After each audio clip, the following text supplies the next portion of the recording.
안녕하십니까. 100일 프로젝트 53일차, 100일 중에 53일차네요. 저는 한참 뒤졌습니다. 뒤져서 또 거꾸로부터 다시 내려오도록 하겠습니다. 너무 좀 몸이 좀 안 좋았었어요. 네, 몸이 좀 안 좋아가지고 잘못된 자세로 하는 공부가 좀 어쨌든 조금 제가 뒤졌는데 열심히 한번 따라가 보겠습니다. 네, 긍정의 씨앗 조아라 원장님 오늘도 감사드립니다. 세상에서 가장 이자가 높은 은행은 도전이라는 이름의 은행이다. 쓰면 쓸수록 줄어드는 것이 아니라 오히려 몇 배가 되돌아온다. 따라서 도전은 하면 할수록 유리하다. 오늘의 인트로였습니다. 도전을 저도 멈췄었는데 계속 도전을 하게끔 몸이 조금 많이 올라왔어요. 올라와서 이 뒤쪽이 제가 3주가 넘었는데 잘 해결이 안 돼가지고 이것저것 다 해봤는데도 잘 안 돼가지고 2, 3주 사이에 많이 좋아졌습니다. 인트로 이렇게 마쳤습니다. 그 다음 신호범 교수님의 아우트로.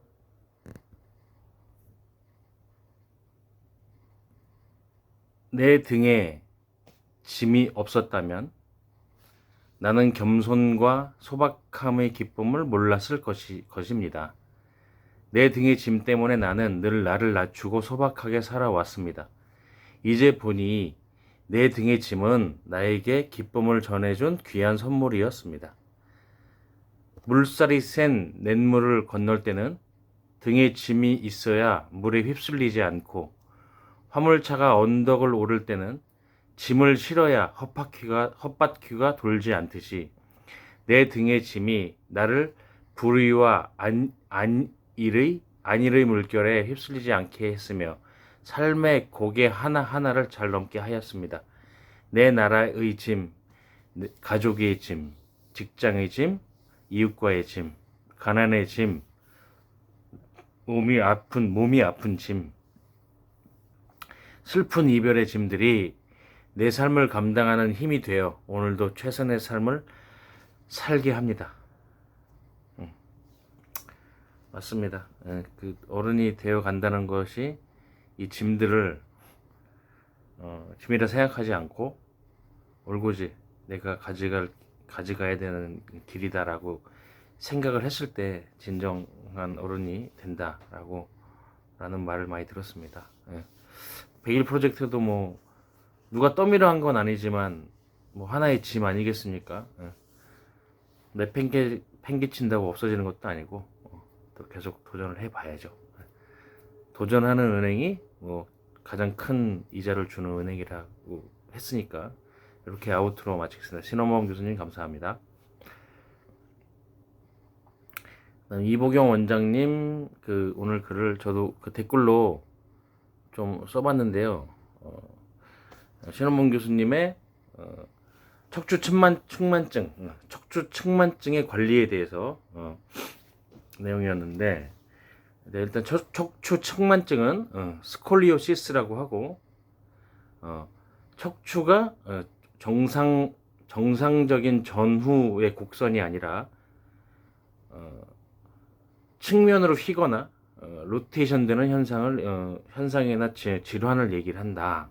이 척추 측만증이 굉장히 많아요. 현대 사회에서는 잘못된 그 생활 습관이나 좌식 의자에 오래 앉아 있는 그 직업이나 이런 뭐 여러 가지 것들로 인해서 척추가 이렇게 옆으로 봤을 때 이제 요렇게 휘어 있는 거죠. 실제로 이게 정상공만이라 하면 딱 그 극돌기를 기준으로 요렇게 옆에서 봤을 때 이제 이렇게 되어 있어야 되잖아요. 그게 옆으로 그러니까 이제 삐딱하게 있는 거죠. 우리가 삐딱해 있다 하면 이제 고개는 반대쪽을 향하게 돼요. 왜냐하면 맞춰야 되기 때문에 그 균형과 우리가 항상 세 가지 있잖아요. 세 가지 중에 그 기량과 균형, 요 압력이 다 맞춰지기 위해서 필요한 것들이 있기 때문에 그것들이 잘못되게 되면 몸은 금방 틀어집니다. 이게 성장기와 성장 후에 치유로 나눌 수가 있는데, 성장기는 아직 뼈가 자라고 있잖아요. 자라고 있기 때문에 이 측만증의 치료는 이 관리를 하는 부분이 아니라 유지하는 쪽으로, 지금의 측만의 형태가 더 많이 틀어지지 않는 쪽으로 유지하는 쪽으로 해야 한다라고 얘기하셨고, 골화된 이후 이게 이제 뼈의 성장기에서는 이게 골화라는 게 완전히 다 자란 뼈를 얘기를 하는 것 같더라고요. 이 골화된 이후에 치료하면 그 측만증의 치료 효과는 훨씬 더 좋아진다. 여성은 초경이 시작되고 4년 후, 한 고2 정도 이후에 가 이제 골화된 시기로 보고요. 남성은 20세 이후, 이때가 딱 골화된 이후로 본다고 했습니다. 근데 그 이후로 치료를 받으면 이제 치료 효과가 상당히 좋은 거죠. 저희는 신교수대의 그 쌍둥이들 기억하시죠? 대학생인 쌍둥이들이 치료 효과가 굉장히 높은 걸 우리는 두 눈으로 지켜봤습니다. 피드백을 쌍둥이들이 해줬잖아요, 그죠? 딱 좋아지니까 안 와요. 뭐 그게 뭐 20대 아이들이 아니겠습니까? 어쨌든 많이 도움이 됐을 거예요. 항상 신 교수님이 해주셨던 게 복부, 항상 위를 내려주고 소장 밀어주게 하고, 항상 간하고 펌핑 시켜가지고 내장기의 것들만 잘 그 제자리에 좀 가게 좀 만들어줘도 측만증은 상당히 많은 그 호전을 보는 걸 저희는 엑스레이로도 봤고 두 눈으로도 지켜봤습니다. 그 얘기를 또 뒤에 해주시는 건데, 일단은 척추를 늘려준 쪽으로 해야 한다. 견인이라고 저희가 보통 부르거든요. 견인요법을 많이 쓰고, 이 배수열, 우리 등줄기를 파고 올 때 배수열은 나무의 뿌리라고 생각하라 라는 말이 있었었고요. 이 측만증 환자들을 뒤에서 이렇게 만지다 보면 척추뼈에 그냥 막 근육하고 뭐하고 따닥따닥 다 달라붙어가 협착이 돼 있어가지고 손이 들어가질 않아요. 그렇기 때문에 그럴 때는 다시 하늘을 보게 눕게 하고 복부를 따뜻하게 잘 풀어주고 나면, 그 다음 잘 풀어주고 다시 이제 돌아눕게 해서 척추뼈 쪽을 이렇게 해보면 그때 충분히 손이 들어갈 공간이 생긴다고 했습니다. 그렇게 항상 복부를 먼저 풀어주는 쪽으로 해서 공간을 만들어주는 거죠. 복부를 부드럽게 해서 공간을 만들어 주어야 이렇게 다시 돌아눕게 했을 때 그 척추 쪽으로, 이 기립근 쪽으로 쭉 해가지고 손이 들어간다는 그 얘기예요. 손이 들어가야 그때부터 근막 치료가 시작될 거 아니겠습니까, 그죠? 횡돌기나 극돌기나 그렇게 해서 먼저 풀어주고, 선행 과정이 먼저 복부를 풀어주는 일인 거죠. 중력의 역방향으로 늘려주는 것이 기본이고, 복부를 우선 풀어주면 된다고 했습니다. 그다음 측만증의 진단 시에는 잘 보아야 할 것, 극돌기의 중앙에 척추가 잘 위치해 있는지, 극돌기 중앙을 기준으로, 그러니까 보통 이렇게 휘어 있잖아요, 측만이, 그죠? 그러니까 극돌기가 중앙에 잘 위치했는지 여부와, 그다음에 이 척추에 돌아가 있는 형상을 잘 보아야 한다.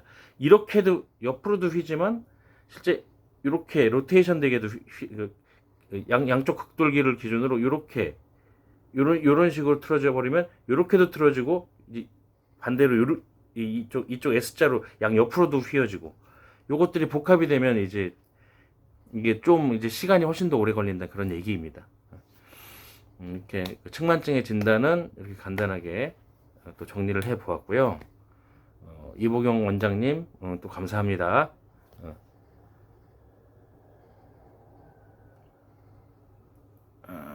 그다음에 우리 김정원 원장님이 정리해 주신 참 방대한 자료를 만들어 주셨습니다. 신원범 교수님의 키워드 스토리, 머슬맵 상지에 대한 부분인 거고요. 우리가 어떤 곳을 갈 때 내비게이션을 켜고 내가 찾아가는 위치를 충분하게 안내를 해줄 수 있는 곳을 찾아서 그곳의 목적지를 도달하게 되는 것처럼 사람의 몸에도 어떤 상황에서 답을 찾아가는 연속선상의 답을 찾아보면 어떨까 해서 근육의 지도를 그려보게 되었다. 우선 흉쇄유돌근, 우리 흉쇄유돌근은 우리가 심장의 혈액순환과 뇌혈관의 중재자적 역할을 한다. 흉쇄유돌근을 풀어준다는 것은 압력을 낮추기도 하고 심장의 혈액순환을 원활하게 해주고 얼굴에 일어나는 모든 상황을 케어하는 근육이다.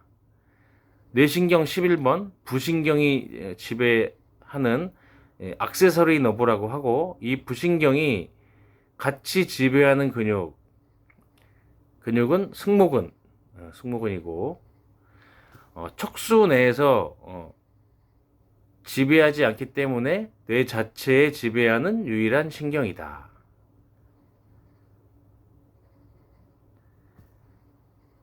흉쇄유돌근은 흉골, 쇄골, 그다음에 유양돌기까지 같이 붙어 있기 때문에 다 합쳐서 흉쇄유돌근이라고 부른다.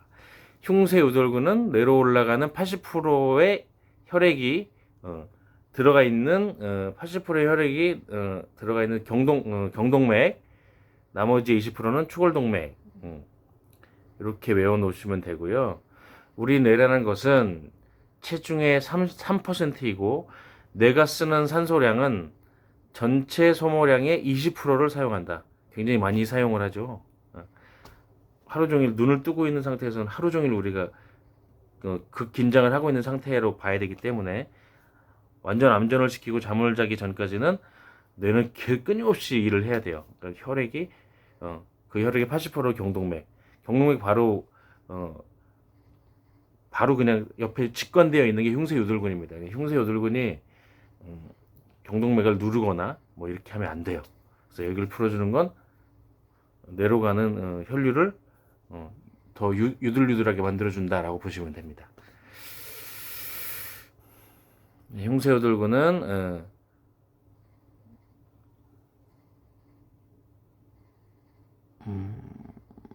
흉쇄유돌근의 상황은 뇌로 피를 올려서 인체가 살려가는 과정의 중요한 근육이다. 지금 말씀드린 게 그거죠. 내가 피를 올린다는 것은 압력 조절에도 중요하다는 것이다. 이 중력을 거스르는 거잖아요. 그죠? 심장에서 뿜어주고 중력을 거슬러 올라가고. 중력을 거슬러 올라가는 3포인트 중에 제일 먼저가 여기죠. 흉쇄유돌근, 경동맥. 그래서 중요하다고 얘기해요. 빨간색으로 해주셨어요. 그래서 얼굴에서 일어나는 모든 질환 관리하고 치료하는 것은 흉쇄유돌근을 풀어준다.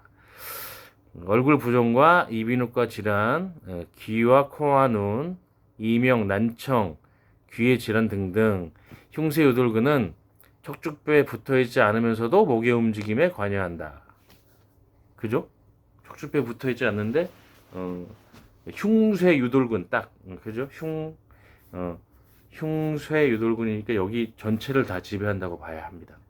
이쪽 흉쇄유돌근이잖아요. 흉쇄유돌 그죠? 지배하지 않을 수가 없겠죠. 대흉근과도 관련이 분명히 있겠죠. 관련근을 보면 교근, 흉쇄유돌근, 사각근, 뒤에 두판상근, 기랑근이죠. 두판상근, 흉쇄유돌근의 사각근에 기랑근이 두판상근, 그 다음에 측두근까지 여기 관련 근이라고 보시면 됩니다. 교근과 흉쇄유돌근의 관계는 결국 혈액순환의 하나의 연결 라인이다. 그러니까 교근은 상지 얼굴 쪽에 혈액순환에 중요한 역할을 한다. 안면신경과 3차 신경과 직관되어 있다. 교근은 안면신경과 3차 신경이 지배한다. 얼굴에서 악관절, 장애, 구안화사, 얼굴에 틀어짐, 얼굴 비대증은 교근을 관리해 준다. 깨물근이라고 한다. 음식을 씹고 하는 것. 우리가 음식을 막 정말 열심히 먹었잖아요. 먹고 나서 막 머리가 잘 돌고 눈이 맑아지고 이런 게 영양분이 들어가서 이기도 맞아요. 근데 저희가 이렇게 씹으면서 하는 그 운동이 결과적으로는 그 피의 흐름을 엄청나게 좋아지게 하는 근이에요. 이 껌을 씹는 이 동작, 오징어를 씹는 이 동작, 밥을 씹는 이 동작, 모든 음식물이 그걸 함으로써 전체적인 흐름 순환이 다 좋아지는 거죠. 우리가 횡격막을 한번 내리고 올렸을 때 650개 근육이 한번 철렁 움직이는 것과 같은 이치입니다. 이 교근이 그 역할을 하는 거예요. 이 머릿속에서는 얘가 횡격막이라고 보셔도 좋아요. 씹는 이 저작 과정. 그래서 씹어서 먹는 게 진짜 도움이 되는 거죠. 그러니까 막 그 즙을 내서 먹는 거 그렇게 좋지 않아요. 좋지 않습니다. 바로 위로 넘기는 행위는 좋은 게 아니에요, 절대로. 죽 같은 걸 먹는 그런 상황이 있어서는 틀린 일이지만 위를 리셋하고 나서 위장을 리셋하고 나서는 무조건 죽 같은 걸 먹어 주셔야 되는 것이고요. 교근은 이런 식으로 깨물건 음식을 씹고 하는 것이 굉장히 큰 역할을 하기 때문에 잘 풀어줘야 됩니다. 교근은 뇌혈관 혈액순환에 지대한 영향을 미치는 근육이다. 심장의 피가 양쪽 어깨에 펌핑 작용을 하고 두 번째 교근의 움직임이 뇌로 피를 원활하게 올려주는 역할을 한다. 그래서 음식 1시간 먹고 나면 30분 1시간 먹고 나면 눈이 밝아지고 뇌가 잘 돌아가고 그죠. 이빨 손상을 받아 임플란트를 하거나 치아에 문제가 생기거나 구안화사가 와서 한쪽이 원활하지 않는다면 양쪽의 혈액순환에 문제가 발생하게 된다. 당연하겠죠. 환자에게 껌을 씹으라고 한다. 나이가 들수록 교근의 에너지는 우리가 머리로 피를 올려주는 중요한 역할을 하는 포인트이다. 계속 말씀드렸죠. 아까 정리해드렸죠. 심장 자체의 펌핑이 계속 지속적으로 이루어지는 것이 아니라 일정한 리듬과 박자로 이루어지기 때문에 그 일정한 리듬과 세포에는 대동맥이라는 혈관에서 심장의 역할을 하면서 피가 계속 돈다. 나이가 들면서 심장의 역할이 완연하게 되고 심장의 역할이 완연하게 하고 싶은데 그게 안 되니 우심실, 좌심실이라고 하는 자심실의 근육이 두꺼워지기 시작한다. 자심실이 비례해지면 그 신경, 혈관의 에너지가 힘의 에너지로 간다. 나이가 들수록 교근의 에너지에 신경을 써야 한다. 이는 혈압을 완전하게 우리를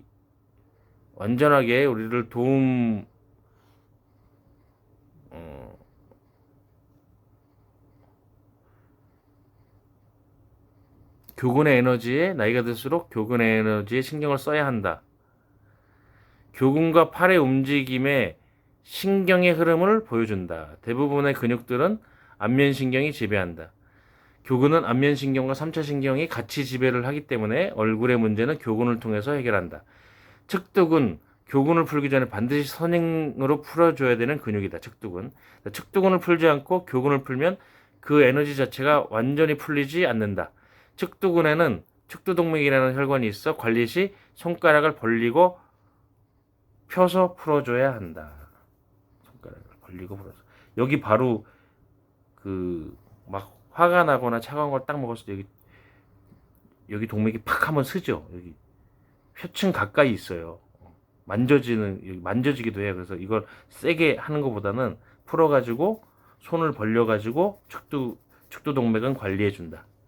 그리고 모상건막 머리 관리할 때 기본적으로 해주는 거 손을 벌려서 풀어줍니다. 너무 깊게 누르지 않으셔도 돼요.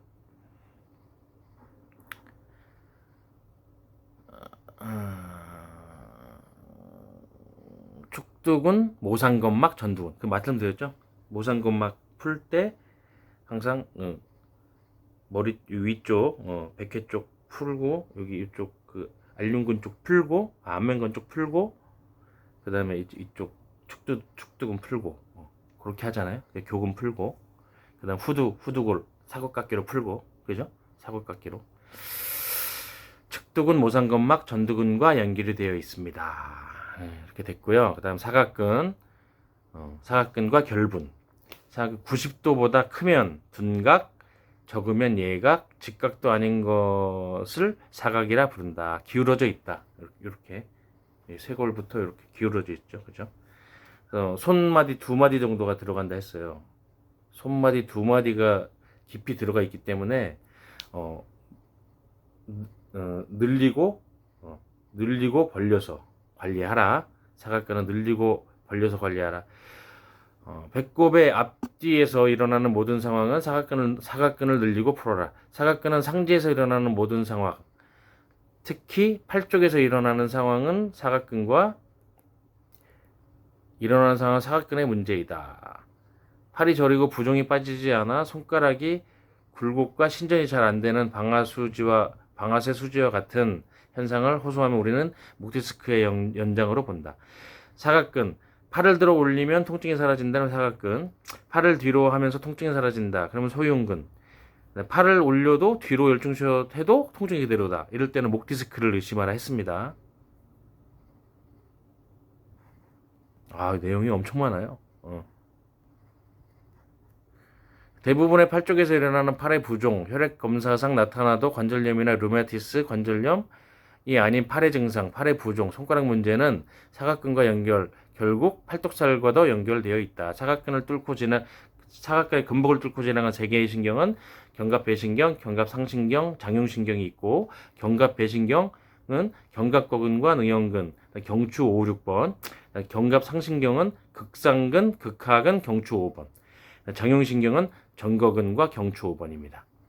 상완신경총이 팔과 옆구리와 상지의 근육들을 지배하기 때문에 사각근을 약방의 감초처럼 관리해야 하는 관리 포인트라고 부르는 것입니다.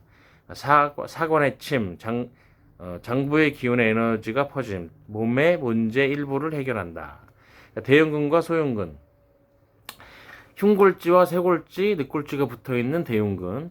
대흉근을 어떻게 대할 것인가? 숨을 쉴 때 작용하는 호흡근이다. 어깨를 치료하는 근육이다. 유방의 미적인 요소를 결정한다. 능형근과 기능적인 요소이다. 라운드 숄더, 일자목, 거북목 등의 치료 포인트로 볼 것인가. 대흉근은 먼저 균형의 근본적인 근육으로 가장 기본적인 호흡근으로 정의를 내린다. 대흉근이 흉골지, 쇄골지가 다 손이 들어간다. 여성들은 대흉근 위에 유방이 얹어져 있어 유방을 절제했을 때 보형물을 대흉근 밑으로 집어넣는다.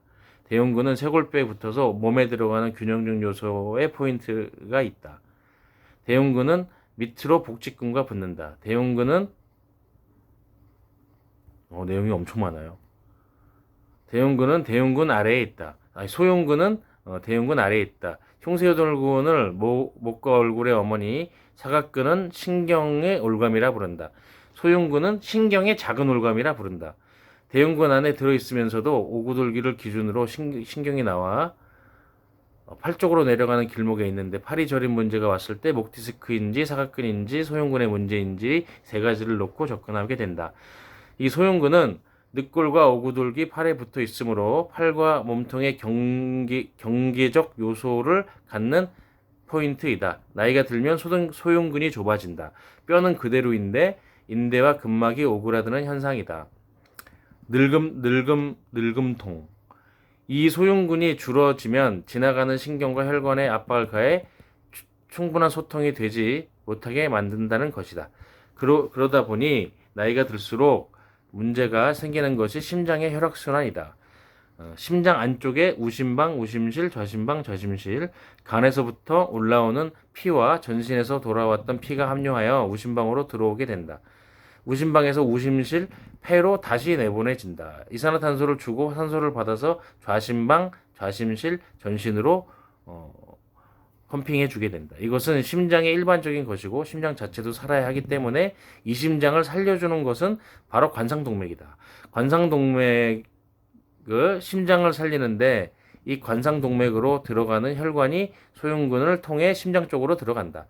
나이가 들면 소흉근의 위축과 짧아지거나 노화 현상으로 안 움직이거나 압박이 되어 심장 자체를 살려주는 관상동맥 자체의 혈액순환이 원활하지 않아 식사하고 나서 옆으로 주무시다가 돌아가신 대부분의 이유가 심근경색에 영향을 주는 것이라고 본다. 그래서 소형근은 심근경색에 영향을 미친다. 소형근을 통해 심장과 연관이 되는 혈액순환을 치료해주는 치료 포인트이다. 심장 자체의 관상동맥과 연결되기 때문에 심근경색하고 연관이 되어 있다고 보면 된다. 이 신경은 이곳을 통해 팔로 내려가는 소형근을 통해 소형근하고 오구돌기가 연결되는 상완이두근이다. 모상건막, 교근과 축두근, 모상건막과 전두근 이렇게 연결되어 있다 보시면 되고요. 두피라는 것은 상상 이상의 큰 에너지를 가지고 있다. 사람의 몸을 좋아지게 한다는 것은 피가 돌아가야 하는데 조직이 굳어 있거나 근막이 굳어 있다면 피가 들어가지 않는다. 그러면 피가 들어갈 수 있도록 조직과 근막이 느슨하게 열릴 수 있는 동작으로 만들어주는 것이 그 포인트야. 두피를 풀고 자극을 했더니 동작이 나오고 피가 돌아가서 몸에서 치유 반응이 일어난다. 견갑거근, 흉쇄요돌근, 사각근, 승모근 뒤에 견갑거근이 있다. 으쓱으쓱 차렷 자세에서 0에서 30도는 극상근, 30에서 90도는 삼각근, 90에서 180도는 견갑거근의 문제로 본다. 견갑거근은 단순히 움직임에만 영향을 주는 것이 아니라 몸의 염좌, 고기가 안 들어갈 때 이 견갑거근도 사각근을 통해 나오는 견갑배신경 통해 영향을 받는다. 견갑배신경은 능형근과 같이 영향을 받는다. 능형근은 위에는 승모근이 있다. 승모근과 능형근을 같이 봐야 한다. 흉쇄요돌근에서 승모근에 이르기까지 가서 승모근의 다시 안에 있는 능형근과 연결이 된다. 7번 능형근. 능형근은 견갑골을 위로는 견갑골을 위로는 극하근과 아래로는 정거근하고 붙어서 내려간다. 여기에 노는 통증을 고항통,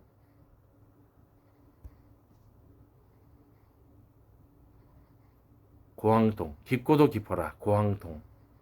능형근 부위의 통증을 고항통이라고 부릅니다. 이제 거의 얼마 안 남았습니다.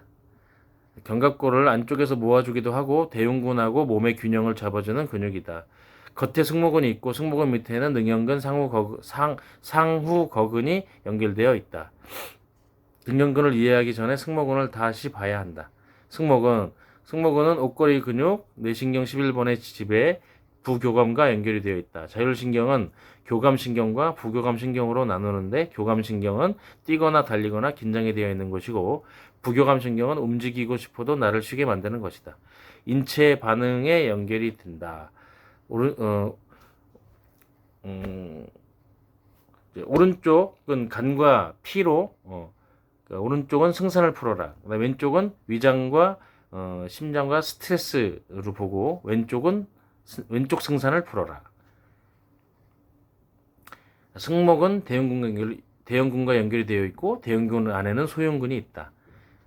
질환별 머슬맵을 그려보자. 허리가 아픈 사람은 허리가 시작되는 머슬맵을, 어깨가 아픈 사람은 어깨에서 연결되는 머슬맵을 그려보아야 한다. 여기서 극상근, 극하근, 견갑하근, 소원근이 그려질 것이고 배로 내려가서 허리 뒤쪽과 연결되는 근육도 연결시킬 것인데 여기에서 핵심이 될 수 있는 가장 큰 부분은 흉쇄유돌근이다. 상지의 머슬맵 중 흉쇄유돌근과 사각근을 기준으로 얼굴과 팔쪽과 배꼽의 모든 상황을 연결시켜 봐야 한다. 그래서 대형근과 소형근과 혈액순환과 신경의 흐름을 먼저 확인해 봐야 한다. 길었습니다. 수고하셨습니다. 그다음에 이제 나의 다짐. 일단 나의 목표는 일단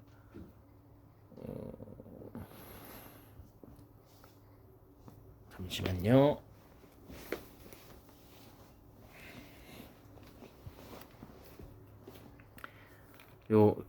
저희가 요거 또 한번 보여드리고 가야죠. 요거 닝닝알 프로젝트 100일 일단 첫 번째는 이 닝닝알의 세계 수출 세계국을 일단 목표로 하고 있고요. 미국과 중국과 일본을 먼저 수출하는데 다른 나라가 될 수도 있다고 말씀드렸습니다. 목표니까요. 두 번째 100일 프로젝트를 남은 걸 완수하는 거 끝까지 완수하는 겁니다. 늦더라도 완수하도록 하겠습니다. 그다음에 세 번째는 내가 봐도 번듯한 근육 근막 경락 수기 전문샵을 3년 이내에 오픈하는 것. 그래서 제가 하는 닝닝알 사업이든 다른 유통을 통해서 아니면 수출을 통해서 월 2천 이상의 순수익자가 되어 보는 것입니다. 이렇게 마치도록 하겠습니다. 53일차 저는 거꾸로 다시 내려갈게요. 오늘 감사합니다.